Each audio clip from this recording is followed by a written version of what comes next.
Welcome back sa aking YouTube channel, Jeremy's TV Manila. Like, share, and subscribe. Anyway, wala na pong bayad ito, libre lang. Tulong mo na lang din sa kapwa mo. Alright, thank you very much po. So, ang topic natin yung po today's reflection o ang mabuting balita sa araw na ito. Peacemaker ka ba o pasimuno ka ba ng kaguluhan o ng problema sa iyong kapaligiran o sa iyong community? So marami po kasi sa ating mga tao na minsan nagkaka-conflict po tayo. Nagkakaroon tayo ng problema. Meron kang nakakaalitan na katrabaho. Kung estudyante ka naman, mga kaklase, no? At minsan sa pamilya pa o sa kamag-anak mo, nagkakaroon kayo ng conflict o hindi pagkakaunawahan. At meron pa dyan, no? Imbis na pagbatihin kayo o aayusin kayo, minsan yung mga kamag-anak o nasa paligid mo, no? Yung mga taong nasa paligid mo ay sila pa mismo ang magbubuyo, no? O gagatungin pa para kayo mag-away. Kasi sa totoo lang po, no, maraming nakakagalit ngayon o madaling magalit, no, lalo na po sa panahon natin ngayon sa social media, di ba? Kapag meron kang pinost, no, na hindi sang-ayon, yung iba ay siguradong ibabas ka na agad, yung iba mumurahin ka pa at kung ano-ano pang mga masasakit na sinasabi ka. Minsan kaysa social media, no, kahit di ka kakilala yung tao, nag-aaway sila, lalo na sa mga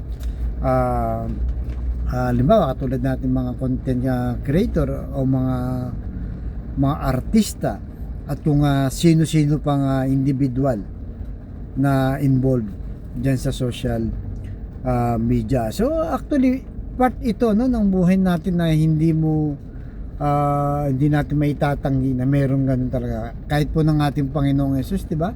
Meron din po sa mga basher noong panahon ngayon. Subalit ang conflict o ang problema ay lagi pong nandyan, no? Hindi po natin maiiwasan kung minsan dahil hindi naman natin control yung kaisipan ng bawat tao. Kaya sabi sa Roma chapter 12 verse 18, hanggat maaari gawin ninyo ang inyong makakaya upang mamuhay kayo ng mapayapa kasama ng sino man. So yun po, no, yun ang pinakamaganda, yung mas mabuhay po tayo ng payapa, yung wala kang kaalitan, maayos kang namumuhay, wala kang tinatakapakan tao, wala kang sinisiraan tao, yung ano lang po, no, yung kulang ang buhay natin para at least, kasi ano yun din, nakaka-stress din po yan, no, yung meron tayong kaaway, kaalitan, kagalitan, no, lahat na ng hatred po, no. Minsan di ka makakatulog, no? Iniisip mo lagi yan kung ano sasabihin mo, kung paano ka gaganti at kung ano-ano pa. Kaya kung posible, no, sabi nasa natin ay dapat po talaga na iwasan natin o choice natin, no, na meron talagang taong ayaw sa atin o meron talagang taong ayaw sa peace, no, gusto nila laging gulo, no, kaya nga maraming nakakakaso minsan, laman ng mga barangay at kung ano-ano. So mas maganda na po na maging responsable tayong tao, no, na depensaan natin ng ating sarili. Kasi kung hindi natin kayang kontrolin yung kapwa-tao natin, sarili na lang po natin, no, kasi nga biblical din, no, yung pagiging modelo ng ating Panginoong Yesus, na kung saan ay, di ba, pinarusahan siya, tinadyakan, pinalo, pinutungan ng tinik na krus, dinuraan, at kung ano pa mga panlalait ang ginawa sa kanya, pero nanahimik lang siya. Bagkus siningil po siya ng tawad, no, sa ating Ama, patawarin niyo po sila dahil hindi nila alam ang kanilang ginagawa. Kaya pagsikapan po natin, no, mga kapatid, no, sa pananampalataya na maging peacemaker po tayo.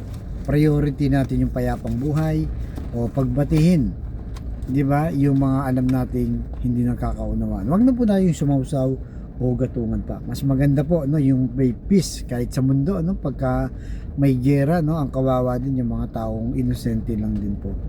Kaya tayo hangga't maaari sa personal po nating buhay, iwasan natin ang kaguluhan o yung pakikipag-away, kundi yung tahimik na buhay na walang kinagagalitang tao. Kaya sa mga kapatid po natin ngayon nanonood sa aking vlog na may problema sa pamilya, financial at kalusugan, sabayin mo ko sa napakasimpleng dasal na kung kayo maniwala, magtiwala sa ating Panginoong Yesus, ay tsak yun pagkakalob sa iyo sa tamang panahon. Sa tayo manalangin. Lord, i-bless niyo po mga kapatid naming nanonood sa aking vlog na may problema sa kalusugan. Ipuhin niyo po ang kanilang katawan, pagalingin. Alam naman po namin na walang imposible sa iyo kung yung loloobin.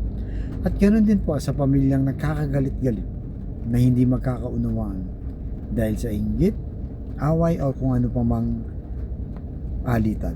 Ipuhin niyo po ang kanilang puso na maging mapagpasensya, mapagpatawad at piliin ang kapayapaan sa pamilya.